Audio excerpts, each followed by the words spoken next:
So, yan. Ato na ni hipuson. Hipuson Hipus. na to ni para dili kanunog. RPP. Pero na guys, ipuso na niya yung mga alaga. Meron din kaming sisir guys.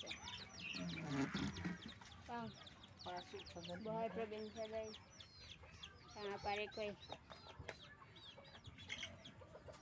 Dahil malapit na ang gabi, so ang kanyang mga alaga din, ito, para hindi kainin ng daga. Ganyan kami dito sa probinsya guys.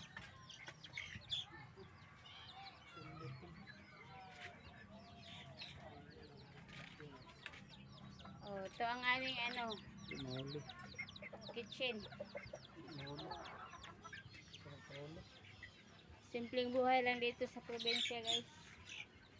Mag-alaga ng sisi or mga manok at may gulay at mayroong papaya at tanglad. Oh, libre na guys. Libre na ang Hapunan. hapunan dito. Sige, thanks for watching.